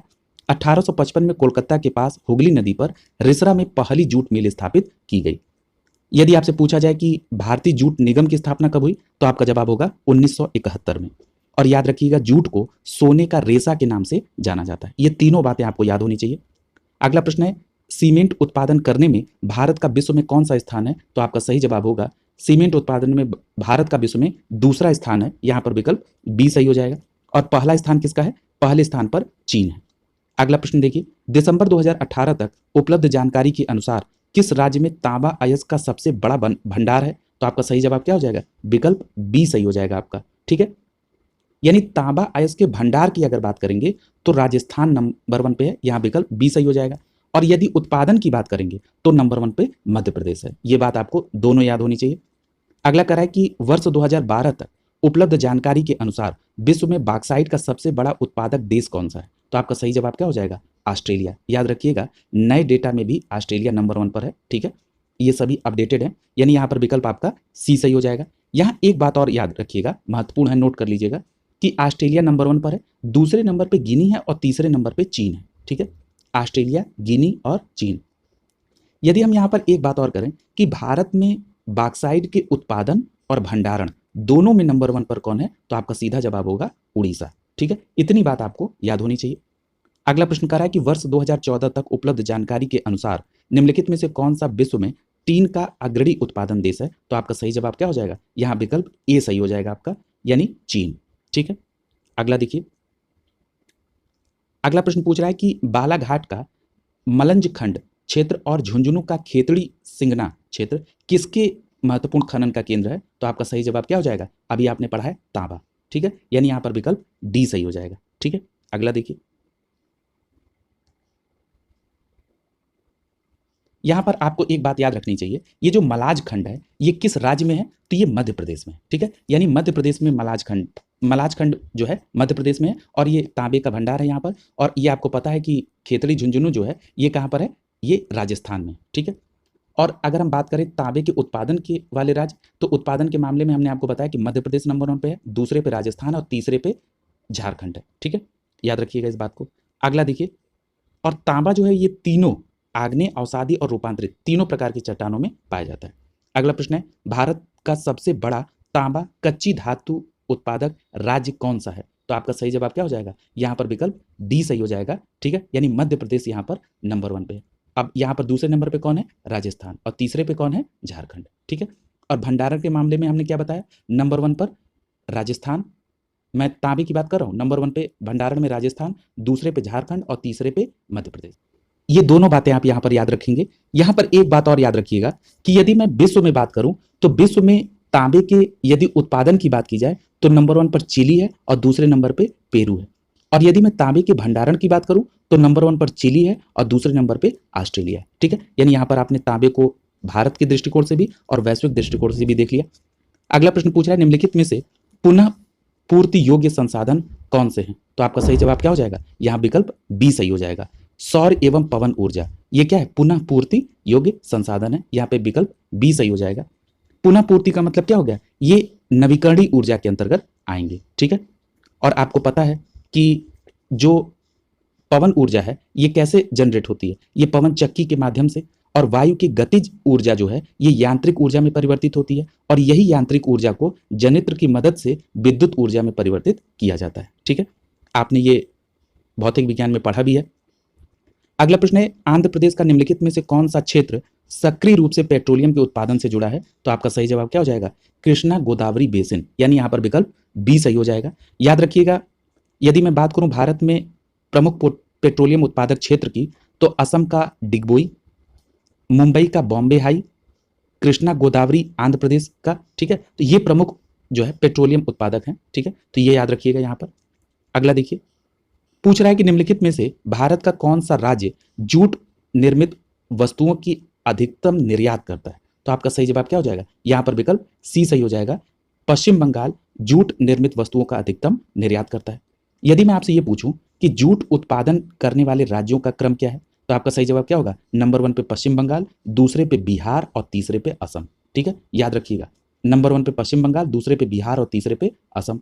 और यदि मैं विश्व में पूछूं तो विश्व में जूट का तो नंबर 1 पे भारत, दूसरे पे बांग्लादेश और तीसरे पे चीन। ठीक है, ये बात आप अपने कॉपी में नोट डाउन कर लेंगे। यहां पर देखिए कुछ और बातें, यदि हम जूट से बनी वस्तुओं के बारे में पूछें तो भारत जो है ये सबसे बड़ा उत्पादक और दूसरा सबसे बड़ा निर्यातक राष्ट्र है। ठीक है, और आपसे ये पूछा जाए कि अभी आपने पढ़ा था कि प्रथम जूट का कारखाना कोलकाता में रिसरा में 1855 में बना था। ठीक है, और आपने वहां पर एक बात और पढ़ी थी कि भारतीय जूट निगम की स्थापना कब हुई थी, 1971 में। ठीक है, और याद रखिएगा, जूट के सामान के निर्यात के मामले में पश्चिम बंगाल नंबर 1 पर, तो वहीं आंध्र प्रदेश जूट के सामान के उत्पादक, ठीक है, द्वितीय बृहत्तम उत्पादक है। ठीक है, यानी अगर पश्चिम बंगाल को आपने देखा कि निर्यात के मामले में भी नंबर 1 पर है और उत्पादन के मामले में भी नंबर 1 पर है, वहीं आंध्र प्रदेश जो है दूसरे नंबर पे जूट के सामान से उत्पादन में दूसरे स्थान पर है। ठीक है, अगला देखिए, पूछ रहा है भारत में निम्नलिखित उद्योगों में से किस उद्योग में सार्वजनिक क्षेत्र में सबसे अधिक पूंजी निवेश हुआ है, तो आपका सही जवाब क्या हो जाएगा, विकल्प बी सही हो जाएगा, लौह इस्पात उद्योग। ठीक है, यानी बी आंसर यहां पर सही हो जाएगा। अगला देखिए, पूछ रहा है कि कोयंबटूर दक्षिण भारत का मैनचेस्टर क्यों कहा जाता है। ठीक है, तो आपका सही जवाब क्या हो जाएगा, आपका जवाब हो जाएगा विकल्प बी, इसमें कपास उद्योग के कारण कोयम्बटूर को दक्षिण भारत का मैनचेस्टर कहा जाता है। यदि मैं भारत के मैनचेस्टर की बात करूं तो आपका जवाब होगा अहमदाबाद। यदि मैं पूछूं कि उत्तर भारत का मैनचेस्टर किसे कहा जाता है तो आपका जवाब होगा कानपुर। ठीक है, ये दोनों बातें, तीनों बातें आप याद रखिएगा। यदि दक्षिण भारत के मैनचेस्टर की बात हुई है तो भारत और उत्तर भारत के मैनचेस्टर से भी प्रश्न पूछा जा सकता है। अगला प्रश्न देखिए, निम्नलिखित में से कौन सा सबसे प्रमुख वस्त्र निर्माण केंद्र है? तो आपका सही जवाब क्या हो जाएगा? यहां पर विकल्प बी सही हो जाएगा आपका, महाराष्ट्र। ठीक है, अब यहां पर कुछ बातें देख लीजिए। आपको यह पता होगा कि भारत में जो सूती वस्त्र का पहला आधुनिक मिल थी वो 1818 में बंगाल के फोर्ट ग्लोस्टर में स्थापित की गई थी, लेकिन ये असफल रही थी। यदि ये पूछा जाए कि पहला सफल कारखाना कहाँ पर स्टैब्लिश हुआ तो ये 1854 में मुंबई में कावसजी डाबर नाना भाई द्वारा इसको खोला गया था। ठीक है, और भारत में सूती वस्त्र का उत्पादन में तो महाराष्ट्र, गुजरात और तमिलनाडु। ठीक है, याद रखेंगे इस बात को। अगला देखिए, पूछ रहा है निम्नलिखित में से कौन सा स्थान स्टील निर्माण से संबंधित नहीं है? ठीक है, तो यहां पर आपका विकल्प सी सही हो जाएगा। झरिया झारखंड में जो है ये कोयले से संबंधित है। ठीक है, और बाकी जो विकल्प में दिए गए हैं जगह वो जमशेदपुर झारखंड, बर्नपुर पश्चिम बंगाल, दुर्गापुर पश्चिम बंगाल, ये सभी स्टील निर्माण से संबंधित हैं। अगला प्रश्न देखिए, पूछ रहा है कि किस शहर को स्टील सिटी ऑफ इंडिया के नाम से जाना जाता है? तो आप सभी को पता है जमशेदपुर, यानी यहाँ पर विकल्प डी सही हो जाएगा आपका। ठीक है, और ये जो जमशेदपुर है ये कहाँ पर है? तो ये छोटा नागपुर पठार पर ये शहर है और स्टील सिटी ऑफ इंडिया के नाम से इसको जाना जाता है। यह पूर्वी सिंहभूम जिले का मुख्यालय है। याद रखिएगा, यहाँ पर भारत का पहला निजी क्षेत्र का लौह और इस्पात कंपनी जमशेद टाटा द्वारा स्थापित की गई थी। इसे टाटा स्टील के नाम से जानते हैं। और याद रखिएगा, ये जो जमशेद जी रतन जी टाटा हैं, इन्हीं के नाम पर इस शहर का नामकरण किया गया। अगला परिवहन से संबंधित है। पूछ रहा है कौन सा कृत्रिम बंदरगाह है? तो आपका सही जवाब हो जाएगा चेन्नई बंदरगाह, जो कि तमिलनाडु के तट पर है। ये कैसा है? कृत्रिम बंदरगाह है। ठीक है, और वहीं विशाखापट्टनम और मुंबई ये प्राकृतिक बंदरगाह के उदाहरण है, यानी यहाँ पर विकल्प ए सही हो जाएगा। याद रखिएगा, जो विशाखापट्टनम है ये 1933 में विकसित हुआ प्राकृतिक बंदरगाह और मुंबई बंदरगाह पश्चिमी तट पर सबसे बड़ा प्राकृतिक बंदरगाह है। इस बात को भी आप याद रखेंगे। अगला पूछा है कि प्रस्तावित पूर्वी समर्पित फ्रेट कॉरिडोर की लंबाई कितनी है? तो आपका सही जवाब क्या हो जाएगा? विकल्प यहाँ पर डी सही हो जाएगा, 1856 किलोमीटर। ठीक है, यानी यहाँ पर विकल्प डी सही हो जाएगा। और ये कॉरिडोर लुधियाना, पंजाब के दनकुनी, पश्चिम बंगाल को जोड़ेगा। अगला प्रश्न है कि भारत में लगभग कितने प्रमुख बंदरगाह हैं? तो यहाँ पर जब प्रश्न पूछा गया था तो उस समय 12 बंदरगाह थे। यहाँ विकल्प डी सही हो जाएगा। वर्तमान समय में कुल 13 बंदरगाह हैं।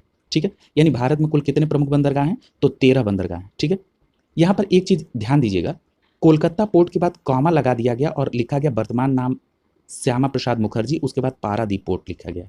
यहाँ पर कंफ्यूजन हो सकती है आपको, इसको आप समझ लीजिए। ये जो कोलकाता पोर्ट है ना, इसी का वर्तमान नाम जो है श्यामा प्रसाद मुखर्जी है। ठीक है, ये श्यामा प्रसाद मुखर्जी का संबंध पारादीप पोर्ट से नहीं है, ये कोलकाता पोर्ट का वर्तमान नाम है श्यामा प्रसाद मुखर्जी। इसी प्रकार मैं आपको बता दूं कि जो कांडला पोर्ट है इसका वर्तमान नाम है दीनदयाल बंदरगाह। ठीक है, इसी प्रकार आप देखेंगे तो एन्नोर जो बंदरगाह है इसका वर्तमान नाम क्या है?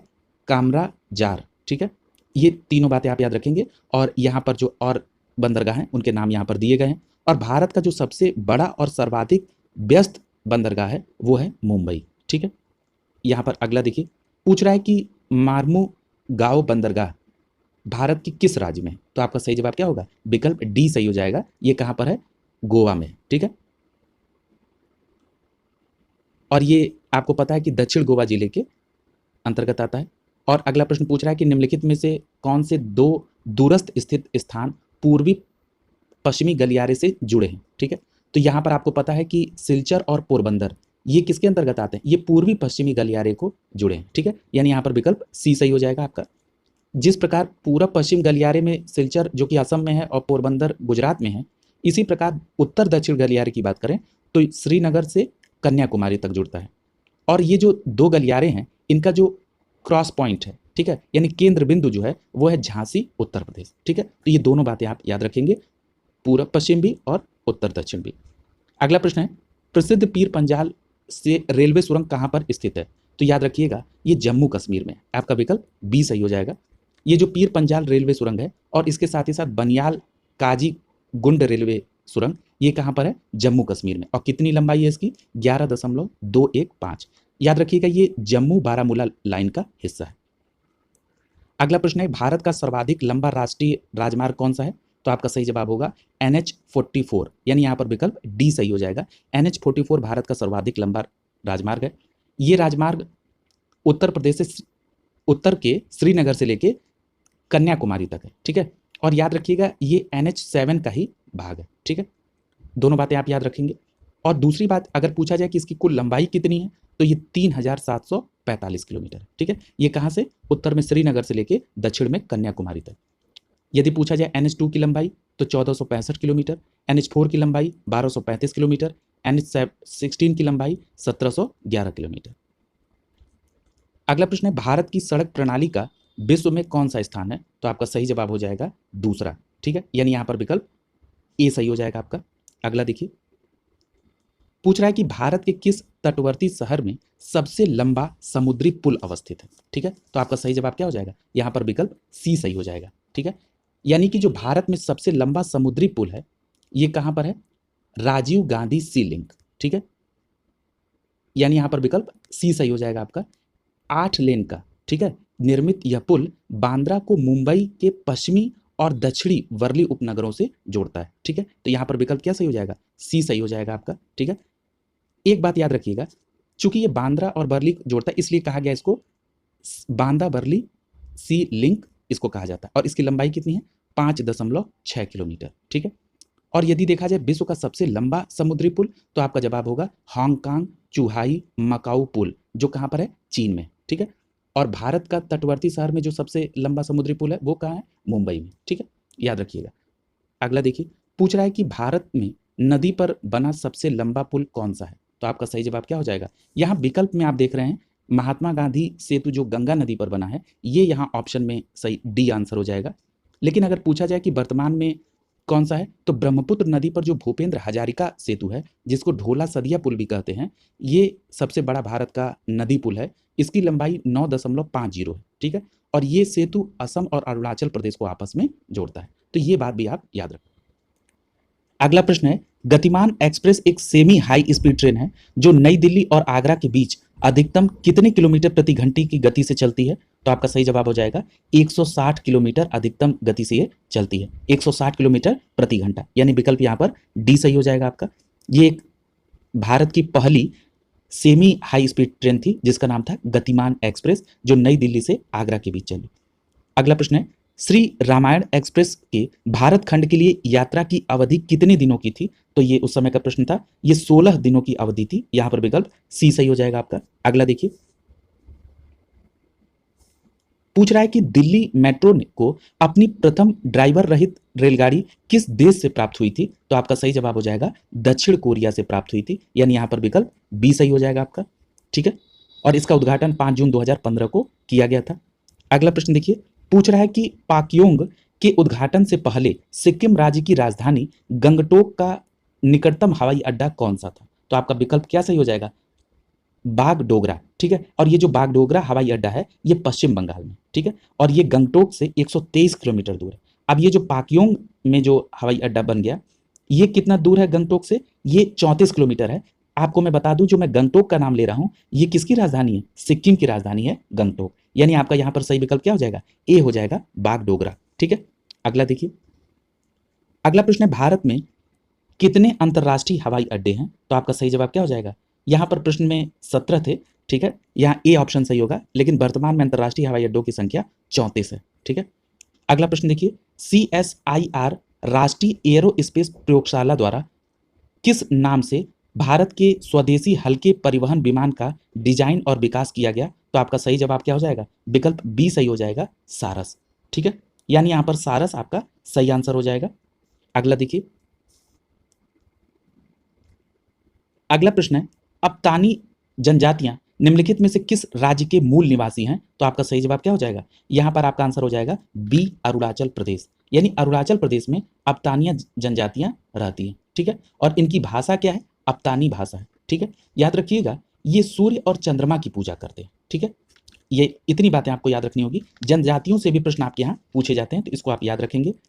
यहां पर एक बात और याद रखिएगा, ये जो अप्तानी जनजाति की बात हो रही है अरुणाचल प्रदेश में, ये अरुणाचल प्रदेश का जो लोअर सुबनसिरी जिला है, इसमें जीरो वैली में ये निवास करती है। ठीक है, तो ये याद रखेंगे आप। अगला देखिए, पूछ रहा है कि पणजी किस भारतीय राज्य की राजधानी है? तो आपका सही जवाब क्या हो जाएगा? गोवा की, यानी यहां पर विकल्प बी सही हो जाएगा आपका।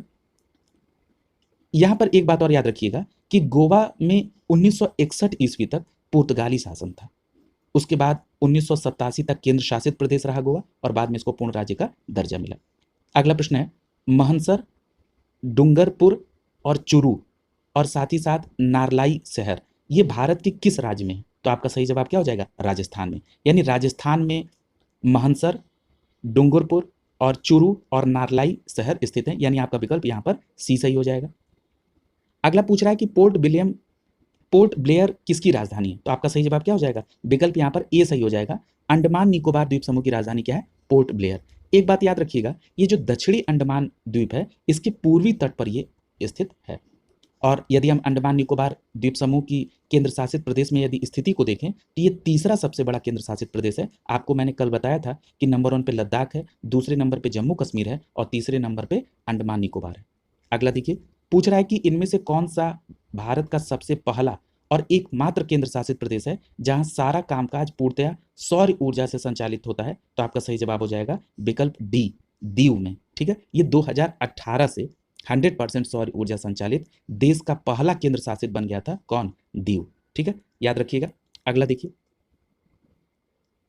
अगला प्रश्न पूछ रहा है कि नेपाल भाषा मुख्य रूप से किस राज्य में बोली जाती है? तो आपका सही जवाब क्या हो जाएगा? नेपाल भाषा मुख्य रूप से किस राज्य में बोली जाती है? सिक्किम में, यानी यहाँ पर विकल्प सी सही हो जाएगा। आपको पता है कि सिक्किम पूर्वोत्तर राज्य है भारत का, और इसकी राजधानी कहाँ पर है? गंगटोक है। यहाँ पर मुख्य तौर पर नेपाली भाषा बोली जाती है।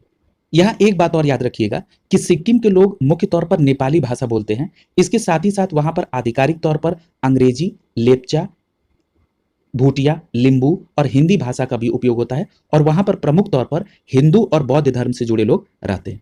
अगला प्रश्न देखिए, पूछ रहा है निम्नलिखित में से कौन सी जनजाति नीलगिरी पहाड़ी में नहीं पाई जाती है? तो आपका सही जवाब हो जाएगा मोघ जनजाति, यानी आपका विकल्प डी सही हो जाएगा। मोघ जनजाति त्रिपुरा राज्य में पाई जाती है, यानी आपका विकल्प यहाँ पर डी सही हो जाएगा। यदि हम बात करें नीलगिरी पहाड़ी की, तो ये दक्षिण भारत में तमिलनाडु, केरल और कर्नाटक राज्यों में फैली हुई है, और नीलगिरी पहाड़ी पर जो जनजाति रहती है वो टोडा, कोटा और कुरुम्बा जनजाति रहती है। याद रखेंगे इसको। अगला प्रश्न देखिए, अगला प्रश्न पूछ रहा है कि चोलनाइकन, कुरुम्बास और कुट्टू नाइकन, कादर और कोरगा, ये भारत के किस भाग में आदिम जनजाति समूह रहती है? तो आपका सही जवाब क्या हो जाएगा? विकल्प सी सही हो जाएगा। ये जनजातियां केरल से संबंधित हैं। ठीक है, अब यहाँ पर जरा कुछ अन्य राज्यों की कुछ जनजातियों को देख लीजिए।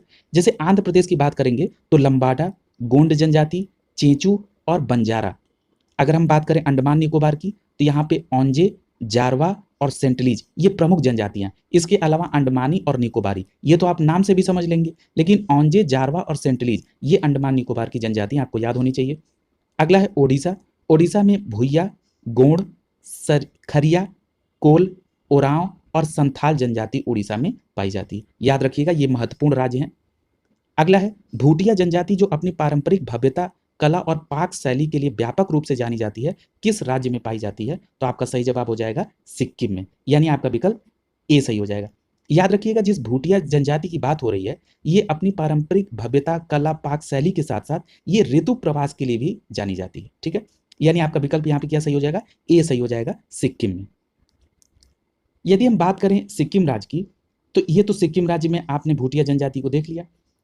अब हम बात करें अगर नागालैंड की, तो नागालैंड में नागा, गारो, कुकी, मिकिर, ठीक है, ये जनजातियां पाई जाती हैं। अगर हम बात करें अरुणाचल प्रदेश की, तो डाफला, मिसमी, अबोर। त्रिपुरा में लुसाई, ओरांग, और ऊपर आपने कौन सी अभी जनजाति पढ़ी थी त्रिपुरा की? मोघ जनजाति, यानी लुसाई, ओरांग के साथ साथ आप मोघ जनजाति को भी याद रखेंगे। अगला प्रश्न देखिए, अगला प्रश्न है अंगामी वे जनजातियां हैं जो रहती हैं, कहां पे रहती हैं? नागालैंड में, यानी यहां पर विकल्प आपका सी सही हो जाएगा। याद रखिएगा, नागालैंड में अंगामी के अलावा नागा और कोन्यक जनजाति भी पाई जाती है। यदि हम बात करें अंडमान की, अंडमान निकोबार में अभी आपने सेंटलीज देखा था। इसके साथ ही साथ मैंने आपको बताया था कि ओंज और जारवा, ये भी जनजाति वहां पर प्रमुख है। इसके अलावा अगर मिजोरम की बात करें तो मीजो और लाखर, और इसके साथ ही साथ राजस्थान में भील, मीणा और गरसिया जनजाति पाई जाती है। अगला प्रश्न है, पूछ रहा है कि कौन सी जनजाति पश्चिम बंगाल की प्रमुख जनजातियां हैं और ज्यादातर बांकुड़ा और पुरुलिया जैसे जिलों में पाई जाती हैं। तो आपका सही जवाब हो जाएगा संथाल जनजाति। ठीक है, यानी आपका विकल्प यहाँ पे सी सही हो जाएगा। याद रखिएगा, अभी मैं जब आपको उड़ीसा के बारे में बता रहा था तब भी मैंने आपको वहां पे संथाल जनजाति का जिक्र किया था। संथाल जनजाति कई प्रदेशों में पाई जाती है, जैसे बंगाल में, असम में, झारखंड में, उड़ीसा में। ठीक है, तो ये भी बात आप यहाँ पर याद रखेंगे। और ये जनजाति संथाली भाषा बोलती है। यदि हम इन जनजाति की भोजन की बात करें तो भोजन, आखेट, कंदफूल, कृषि, ये इनका मुख्य कार्य है। और याद रखिएगा, इनका जो प्रमुख पर्व है वो क्या है, तो सोहराई और सकरात, ये इनके प्रमुख पर्व हैं, किसके, संथाल जनजाति के। अगला प्रश्न देखिए, पूछ रहा है कि दक्षिण भारत का मैनचेस्टर किसे कहा जाता है। देखिए यही प्रश्न फिर से रिपीट हुआ दूसरे फॉर्मेट में, ये है कोयम्बटूर, यानी आपका विकल्प ए सही हो जाएगा। और मैंने आपको बताया था कि भारत का मैनचेस्टर अहमदाबाद, उत्तर भारत का मैनचेस्टर कानपुर और दक्षिण भारत का मैनचेस्टर कोयम्बटूर, जो कि तमिलनाडु में। ठीक है, अगला देखिए, पूछ रहा है कि आंध्र प्रदेश का विजयवाड़ा शहर किस नदी के किनारे स्थित है। तो आपका सही जवाब क्या हो जाएगा, विकल्प डी सही हो जाएगा। कृष्णा नदी के किनारे विजयवाड़ा शहर स्थित है, जो कि आंध्र प्रदेश राज्य में है। यदि हम तिरुचिरापल्ली की बात करें तो ये कावेरी नदी के किनारे, राजमुंद्री और नासिक गोदावरी नदी के किनारे, संबलपुर और कटक महानदी के किनारे, उज्जैन क्षिप्रा नदी के किनारे स्थित शहर है। अगला देखिए, पूछ रहा है कि मरयूर गुड़ हाल ही में भौगोलिक संकेतक यानी जीआई पंजीकरण प्रदान किया गया है। ये मरयूर जो गुड़ है ये भारत के किस राज्य में। ठीक है, तो अब यहां पर जरा ऑप्शन देखते हैं। तो आपका सही जवाब क्या हो जाएगा, यहां विकल्प ए सही हो जाएगा, केरल में। ठीक है, याद रखिएगा, केरल के इदुक्की जिले में मिलने वाला ये जो मरयूर गुड़ है इसको मार्च 2019 में जीआई टैग प्रदान किया गया था। ठीक है, और एक बात और याद रखिएगा कि ये जो जीआई टैग है यानी भौगोलिक संकेतक है, ये किसी भी उत्पाद के लिए एक ऐसा चिन्ह है जो विशेष भौगोलिक उत्पत्ति और विशेष गुणवत्ता और पहचान के लिए प्रदान किया जाता है। अगला प्रश्न है, श्रीनगर किस नदी के तट पर स्थित है। तो आपका सही जवाब हो जाएगा झेलम नदी के तट पर श्रीनगर है, यानी आपका विकल्प बी सही हो जाएगा। यदि हम बात करें झेलम नदी की, तो झेलम नदी अनंतनाग और बेरीनाग झरने से निकलती है और श्रीनगर से गुजरने के बाद बुलर झील से होते हुए पाकिस्तान के झंग के निकट चिनाब नदी से मिल जाती है। ठीक है, और याद रखिएगा, अभी बुलर झील की चर्चा हुई तो बुलर झील भारत की मीठे पानी की सबसे बड़ी झील है, याद रखेंगे इसको। अगला प्रश्न है, ढलाई और उनाकोटी किस राज्य के जिले हैं। तो आपका सही जवाब होगा त्रिपुरा, यानी विकल्प यहाँ पर सी सही हो जाएगा। यानी त्रिपुरा राज्य में ढलाई और उनाकोटी जिले पाए जाते हैं और त्रिपुरा की राजधानी कहाँ पर है, अगरतला। अगला प्रश्न देखिए, पूछ रहा है कि पेमा यांगसे मठ भारत में किस राज्य में स्थित है। तो आपका सही जवाब क्या हो जाएगा, ये सिक्किम में। ठीक है, यानी विकल्प यहाँ पर डी सही हो जाएगा। याद रखिएगा, ये जो मठ है ये निंगमा बौद्ध से संबंधित है। ठीक है, ये जो पेमा यांगसे मठ सिक्किम में है ये निंगमा बौद्ध से संबंधित है। इनकी दीवारों पर संतों की मूर्तियां और चित्र दर्शाए गए हैं। अगला प्रश्न पूछ रहा है कि भारतीय प्रायद्वीप तक फैला हुआ है, कहां तक फैला हुआ है। तो याद रखिएगा, ये हिंद महासागर तक फैला है, यानी आपका विकल्प क्या सही हो जाएगा, बी सही हो जाएगा, हिंद महासागर तक फैला है। अगला प्रश्न देखिए, पूछ रहा है कि नीचे दिए गए कथनों में निम्नलिखित में से कौन सा सही है। पहला कह रहा है कि भारत की तट रेखा चक्रवातों से सुरक्षित है, ये सही नहीं है।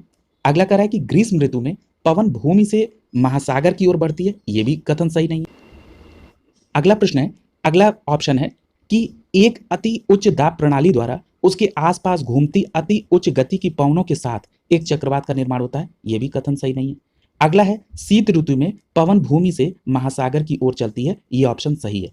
शीत ऋतु में पवनें भूमि से महासागर की ओर क्यों चलती हैं, क्योंकि आपको पता है कि शीत ऋतु में महासागरों के ऊपर निम्न वायुदाब होता है और आपको पता है कि जो हवाएं हैं वो उच्च वायुदाब से निम्न वायुदाब की तरफ जाती हैं। निम्न वायुदाब की तरफ क्यों पवनें जाती हैं, क्योंकि आपको पता है कि जहां जगह खाली होता है वहीं लोग उसको जगह को भरने का प्रयास करना चाहते हैं, इसीलिए उच्च वायुदाब से निम्न वायुदाब की तरफ हवाएं चलती हैं। और हमने अभी आपको बताया कि शीत ऋतु में महासागर के ऊपर निम्न वायुदाब होती है, इसलिए जो पवनें हैं वो भूमि से महासागर की ओर चलती हैं, ये कथन सही है, यानी इस प्रश्न का सही जवाब होगा विकल्प डी सही हो जाएगा आपका। ठीक है, अगला देखिए, पूछ रहा है निम्नलिखित में से किस राज्य ने सर्वप्रथम भूमिगत जल की कमी से बचने के लिए प्रत्येक भवन में बारिश के पानी का संग्रहण करने को अनिवार्य किया था? तो आपका सही जवाब होगा तमिलनाडु ने सर्वप्रथम ये अनिवार्यता की थी, यानी आपका विकल्प यहाँ पर क्या सही हो जाएगा? बी सही हो जाएगा। ये 2001 में इस व्यवस्था को शुरू किया गया था। अगला प्रश्न कह रहा है कि वर्ष 2015 में भारत द्वारा अंटार्कटिका में स्थापित अनुसंधान स्टेशन का नाम क्या है? तो आपका सही जवाब क्या हो जाएगा? 2000 में भारतीय अनुसंधान स्टेशन अंटार्कटिका में स्थापित किया गया था। यहाँ पर विकल्प डी सही हो जाएगा। यहाँ एक बात और आपको समझना होगा कि अंटार्कटिका में भारत ने सबसे पहले दक्षिण गंगोत्री 1984 में और उसके बाद 1988 में मैत्री नामक अनुसंधान स्टेशन की भी स्थापना की थी। तो ये भी याद रखेंगे, वहां पर 3 है, दक्षिण गंगोत्री, मैत्री और भारती। अगला पूछ रहा है कि अंटार्कटिका में भारत के कितने अनुसंधान स्टेशन हैं? तो आपका सीधा जवाब हो जाएगा 3, दक्षिण गंगोत्री, मैत्री और भारती। अगला कह रहा है कि निम्नलिखित में से किस हिल स्टेशन पर आपको चेपारा झरना, पोथमेडू व्यू पॉइंट और अटूकाद झरना देखने को मिलेगा? तो आपका सही जवाब हो जाएगा विकल्प ए, मुन्नार। ठीक है, और ये मुन्नार हिल स्टेशन किस राज्य में है? तो केरल राज्य में। ठीक है, यानी आपका विकल्प यहां पर ए सही हो जाएगा। अगला प्रश्न देखिए। अगला प्रश्न पूछ रहा है कि निम्नलिखित में से कौन सा जरीब का हिस्सा है? तो यहां पर आपका विकल्प डी सही हो जाएगा। फीता, छल्ला और गट्टा, ये तीनों जरीब के हिस्से होते हैं। आपको पता है कि जरीब एक प्रकार का फीता या चैन होती है जो लोहे या इस्पात की कड़ियों से बनी होती है, एक दूसरे से छल्ले से जुड़ी होती है, और जरीब में कुल नाप के 10वें अंश के बराबर नाप पर एक गट्ठा लगा रहता है। ठीक है, और आपको पता है कि जरीब जो है भूमि मापन का कार्य करती है। अगला प्रश्न है, भारत का हिमाद्री स्टेशन स्थित है। अभी आप जैसे अंटार्कटिका के अनुसंधान स्टेशन की बात कर रहे थे, यहाँ पूछ रहा है हिमाद्री स्टेशन कहाँ स्थित है? तो आपका सही जवाब हो जाएगा आर्कटिक, यानी आपका विकल्प ए सही हो जाएगा। आर्कटिक में हिमाद्री स्टेशन है, ये भारत का पहला आर्कटिक रिसर्च स्टेशन है। ठीक है, ये नॉर्वे में है। अगला पूछ रहा है कि, और ये पूछ रहा है कि इसका एक बात और जान लीजिए कि 1 जुलाई 2008 को इसका उद्घाटन हुआ था। अगला प्रश्न है, मिट्टी का स्वास्थ्य परिपत्र का संबंध में इसके संदर्भ में कौन सा कथन सत्य है? तो पहला दे रहा है कि यह निःशुल्क प्राप्त होता है, ये सही है। अगला कह रहा है यह अधिक उपज के लिए मिट्टी की गुणवत्ता वृद्धि के लिए जानकारी देता है, ये भी सही है। यह फसल की आवश्यकता अनुसार उर्वरक की सही मात्रा की जानकारी देता है, ये भी सही है, यानी यहाँ पर विकल्प आपका डी सही हो जाएगा। ये सभी कथन मिट्टी के स्वास्थ्य परिपत्र के बारे में सही है।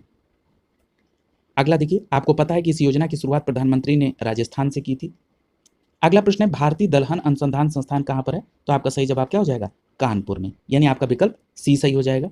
और इसकी स्थापना कब हुई थी? तो 1983 में हुई थी, भारतीय दलहन अनुसंधान संस्थान कानपुर में। अगला कह रहा है कि भारतीय कपास अनुसंधान संस्थान कहाँ पर है? तो आपका सही जवाब हो जाएगा विकल्प यहाँ पर बी सही हो जाएगा, नागपुर। ठीक है, यानी नागपुर में कपास अनुसंधान संस्थान है, बी ऑप्शन यहाँ। और इसकी स्थापना 1970 में हुई थी। यदि हम कुछ और अनुसंधान संस्थान की बात करें तो केंद्रीय चावल अनुसंधान केंद्र, ये कहाँ पर है? तो ये कटक उड़ीसा में स्थित है। जरा कुछ और नाम देख लेते हैं। राष्ट्रीय गन्ना अनुसंधान केंद्र, ये जो राष्ट्रीय गन्ना अनुसंधान केंद्र है ये लखनऊ में है। केंद्रीय आलू अनुसंधान केंद्र शिमला हिमाचल में है। केंद्रीय तंबाकू अनुसंधान केंद्र आंध्र प्रदेश में, कहाँ पर? राजमुंद्री में। और राष्ट्रीय वन अनुसंधान संस्थान देहरादून उत्तराखंड में है। इन नामों को भी याद रखेंगे। अगला है मिलान करने के लिए, पूछ रहा है कि Indian grain storage management and research institute, ये कहाँ पर है? तो ये हापुड़ में है, यानी ए को आप दूसरे के साथ सम्मिलित करेंगे। अगला पूछ रहा है राष्ट्रीय उद्यमिता एवं लघु व्यवसाय विकास संस्थान, तो आपका जवाब क्या होगा? नोएडा में, यानी तीसरा ऑप्शन सही होगा। अगला है गोविंद बल्लभ पंत सामाजिक विज्ञान संस्थान, तो ये इलाहाबाद में है, यानी आपका विकल्प 4 सही हो जाएगा। इलाहाबाद का मतलब प्रयागराज। और हरिश्चंद्र अनुसंधान संस्थान, ये भी प्रयागराज में है, यानी आपका इलाहाबाद विकल्प 1 सही हो जाएगा। ठीक है, तो यहाँ पे आप देखेंगे आपका आंसर क्या सही हो जाएगा? 2, 3, 1, 4। ठीक है, तो वो आप हरिश्चंद्र को चौथा मान लीजिए, वो दोनों में इलाहाबाद ही है, तो बिल्कुल आपका सही है, ए ऑप्शन यहाँ पर सही हो जाएगा। अगला देखिए, पूछ रहा है कि निम्नलिखित में से कौन सा सही सुमेलित नहीं है। ठीक है, तो यहाँ पर देखिए आंधी उत्तर प्रदेश, ठीक है, काल बैसाखी पश्चिम बंगाल, ठीक है, लू ये पश्चिम भारत में उत्तर पश्चिम, ठीक है, आम वर्षा उड़ीसा, ये नहीं, ये आम वर्षा जो है ये कहाँ पर होती है? ये केरल में होती है। ठीक है, तो ये यहाँ पर सही नहीं है, ये डी ऑप्शन आपका सुमेलित नहीं है। जरा आइए इस पर थोड़ा सा ध्यान दीजिए। याद रखिएगा कि जो ग्रीष्म ऋतु में असम और पश्चिम बंगाल में तीव्र आर्द्र हवाएं चलती हैं जो गरज के साथ वर्षा करती हैं। याद रखिएगा इन हवाओं को पूर्वी भारत में नार्वेस्टर कहते हैं और बंगाल में इसको काल बैसाखी कहते हैं।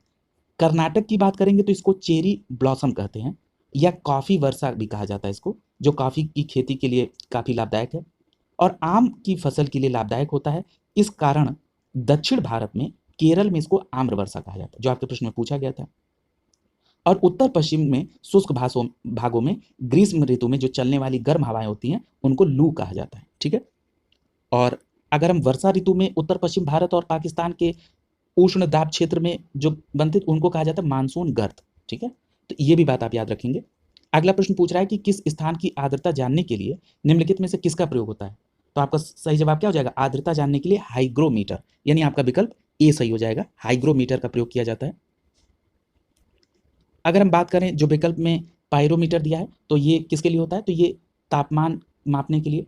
और जो हाइड्रोमीटर होता है ये द्रव की अपेक्षित घनत्व को, याद कीजिए आपको जब भौतिक विज्ञान आप पढ़ रहे थे तो उसमें इस बात का जिक्र हुआ था।